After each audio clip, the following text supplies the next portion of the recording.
Madden 20 ratings prediction video where we are going to be looking at the Baltimore Ravens, a team that is either going to be a very popular rebuild team or completely unappealing. I feel like there's going to be no in between because they have on one side the positive, they have Lamar Jackson, and then if you like to cheese with Lamar Jackson, you're going to want to use it, but that's not your play style. At quarterback, you probably are going to want to pass, and then you have a factor that goes on both sides of the ball. They have a kind of old roster.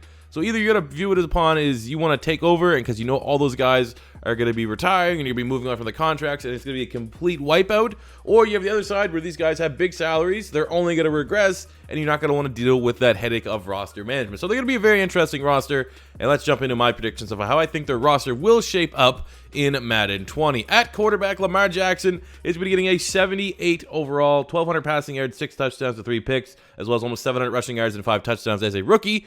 Now, if we're rating Lamar Jackson as a pure quarterback, I mean, knowing that Madden 20 is going to have drastic changes to how the ratings are, like he could be in the 60s for all we know. But I think just seeing upon Cam Newton, from a physical standpoint, that's always going to fluctuate. Like I give Lamar Jackson like low 70s for all his accuracy, which is where they should be. It's just he's such a damn good elite athlete. He might be the most explosive athlete ever at the quarterback spot. And yes, that is including Michael Vick. That's always going to fluctuate and put extra points onto his Madden overall, so he's always going to have a generous rating. Like, I remember last year he was the second highest rated rookie quarterback with a 79, which I'm a Lamar Jackson fan. Even that was a little bit ridiculous for me, but it's because of the speed, man. Speed plays a big factor into your Madden rating when it comes to quarterbacks, so I think Lamar will probably get around a 78. Little in the backfield, they got Mark Ingram coming over from the New Orleans Saints. We'll give him an 83. Now he's going to be back as a lead back. He looked pretty good. He had like his little bit of a breakout year before the Saints drafted Alvin Kamara, and then they had that two-headed running back attack. So now he's going to be doing his own damn thing. 83. He's a solid running back. He's definitely on the downswing of his career, but he's a great fit for Baltimore. We have Gus Edwards getting a 77 last season, 700 yards, 2 total touchdowns. Great power back. And then they got Justice Hill, 76. He's going to get a couple extra points, 2-3 points thereabouts for his athletic traits. He was without a doubt the best athlete that tested at the running back spot at the combine. I think he probably should be around 74, 73, but because he's going to have well into the 90s in terms of speed, we'll bump his rating up into the 76. But he's going to be really, really overpowered. It's going to be a fun team. I think personally, for me, knowing the tremendous athletes the Baltimore Ravens have, they are going to be a top rebuild team for me. And it only starts with Lamar Jackson and Justice Hill. Wait till we get to the wideouts. Fullback, you have Reichard, one of the better young fullbacks in the National Football League.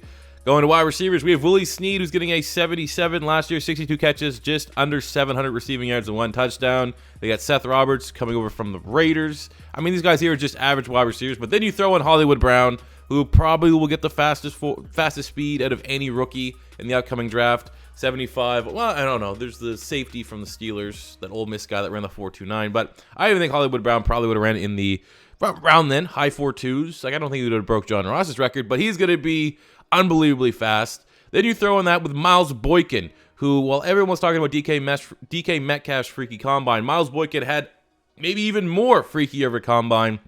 6'3", he'll have 93, 94 speed. So you pair Boykin with Hollywood Brown, with Justice Hill, with Lamar Jackson. You got speed on speed on speed. That's why I think they're going to be a very appealing team to come franchise mode. We got at tight end Mark Andrews getting an 80 overall last season, 34 catches, 550 receiving yards, 3 total touchdowns. You pair that with Nick Boyle and Hayden Hurst. Not only if you're an outsider looking in, there's some trade targets there if you want to bring in a tight end to your franchise modes.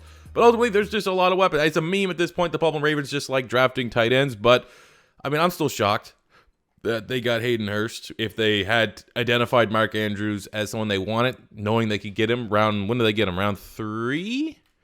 When did he get drafted?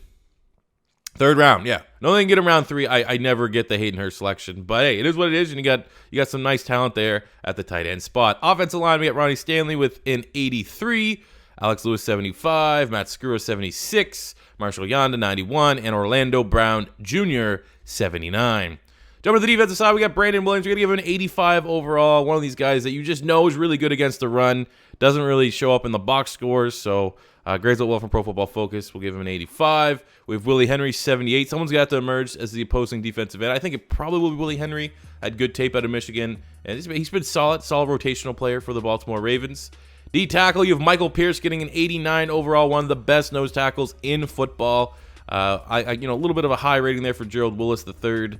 Formerly of Gators, now of Miami. He's probably going to be closer to Dylon Mack in the high 60s, but I was more so just worrying about Michael Pierce's rating. I think he was top 5 D tackle for Pro Football Focus last year. I mean, the Baltimore Ravens always have a tremendous run defense, and Michael Pierce is in combination with Brandon Williams is a huge part of that. So I think he gets an 89, one of the highest ratings. I think that might be the second highest rating on this roster. We have Matt Judon at outside linebacker getting an 82 overall. Last season, 7 sacks, 10 TFLs. A little bit of a breakout year. And again, man, you gotta. Ozzie Newsome is one of the greatest GMs ever. Just finding guys from like all black colleges and Div 4, it feels like, that always just have ridiculous production that fit in his scheme. I think Ozzie Newsome is going to go down as one of the greatest GMs in NFL history. And Judon, another one of those guys, Grand Valley State, huh?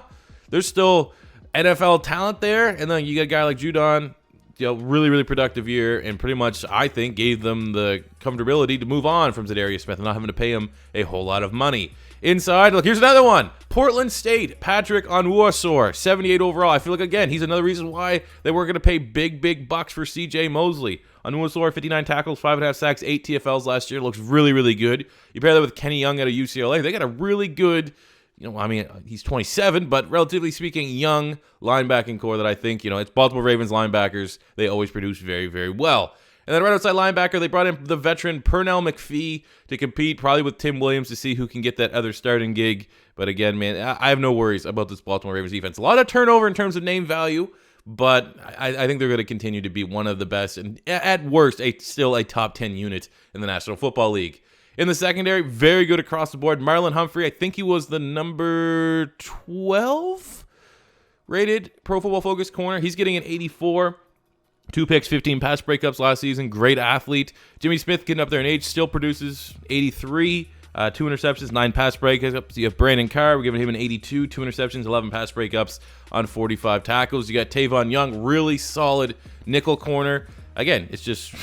And then, hey, continue with the trend of athletes. You have Anthony Everett here out of Alabama. He's going to have 93, 94 in that speed in Madden 20. So it's a great secondary. You add in Earl Thomas. I think 96 is as absolutely as low. I don't think he was going to get a 99 just because he was banged up and missed a lot of time last season. But I mean, 98, 97, 96, 95, he'll be definitely in that territory. They didn't vastly overpay for him, seeing some of the huge contracts that went around in this free agency period. Absolute steal.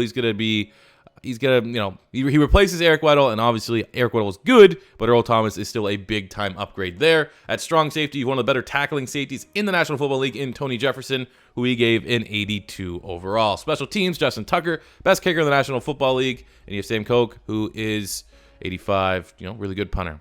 So there you go, guys. Those are my Madden 20 ratings predictions here for the Baltimore Ravens. As always, if you agree or disagree with any of the ratings you saw today, let me know in the comment section below. Try to make a bold prediction, and if you're right when the Madden 20 ratings come out, feel free to tag me on Twitter, and I'll say, oh, what, you were right, I was wrong, and get you some clout. If it's your first time stopping by, don't be afraid to hit that subscribe button, smash the like button if you enjoyed, and until next time, it's C4 saying peace out.